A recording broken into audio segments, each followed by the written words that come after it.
ibsicha akka kenninu tarkaanfii kana ka fudhanne waraana bilisummaa Oromoo zoonii giddu galaa walii. Kana kan fudhachiise hojii fi gocha sukkanneessaa ajaji olaanaa ABO obbo jarmicha keessatti godhuutu tarkaanfii kana akka fudhannu ni godhe. Kan biraa tokkollee hin jiru. Kanarraa kana fedhe dhimma miidiyaati. Egaa miidiyaa waan miidiyaa gubbaratti sana kana jedhee dubbachuun barbaadu. Miidiyaan hojimaata mataasaa qaba, disiipilii mataasaa.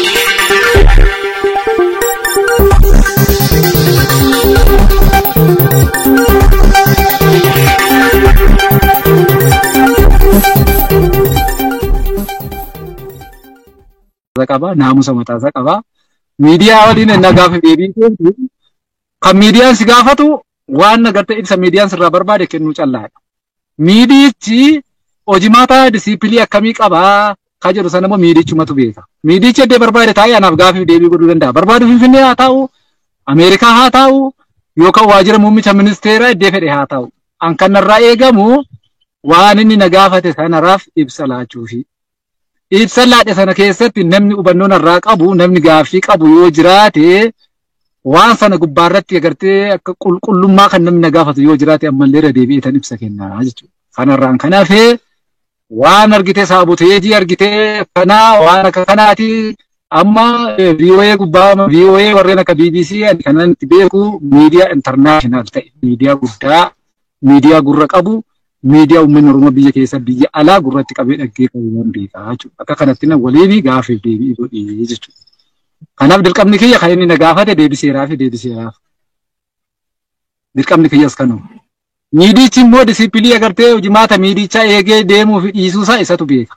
Garuu irra guddaa kanan dubbachuu barbaadu sanyiin dirree qabsoo jira. Kanan gaafa namni na gaafate namni argitee waan meeqa jedhu yoo jiraate sanyiin kun isa kana dirree qabsoo jira, qawweensa harka jira, hidhannoonsa harka jira, jaallansa gidduu jira, dirruma kadheessa jiru sana jira jechuudha. Kanuma callaa irraa dubbachuu barbaada.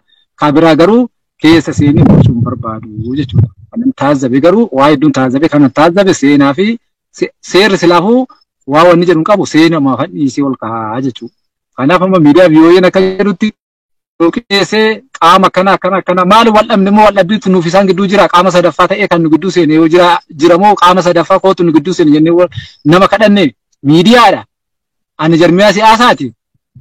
Dirqamni isaanis kabira dirqamni kiyyas kabira garuu immoo miidiyaadha akkuma seera idil addunyaa kanatti miidiyaa waan si gaafate deebii kennuufin dirqii waan taateef na gaafatanii deebiin kenneefi kanaafuu kana beeku kanuma jechuudha. Kanarraa kaasee kabira itti darbee dubbachuun barbaadu jechuudha fixadhe. Dhabee mandaraa wal qoodee sirna fiidaalaa jalatti kufee rakkoo fi dararaa adda addaa keessa galee ture jechaadha. Keessattuu wal dhaggeeffachuu dhabuun wal faana tarkaanfachuu wal tumsuu caala walirratti duuluu tokko fuuldura dhaabbachuu fi wal diigaa deemuun Oromoon akka addaan faca'uu fi injifannoo isaa akka hin eegsisne taasisaa ture jira. Akkuma asirratti argitan masalaaliin jarri lamaan kun of harkatti qabatan kun utuu wal dhaabbatee allayyaa keessa jiran kana irraa mataa itti isaan baasa. Oromoon erga falaasamni isaa dadhabee booda waan ittiin holqa keessatti kufee jiru keessaa isa baasu sana wal harkatti qaba. Diinni immoo akka argitan akka namicha sadaffaa asii dhufee magaaziidhaan isaaf muru kana muree immoo addaan qoodaaf diinni jecha.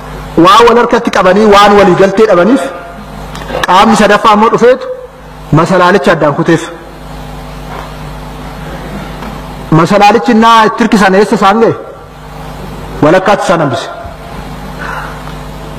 Gabaabumatti qabsoon Oromoo kana fakkaata kana keessa ture jecha.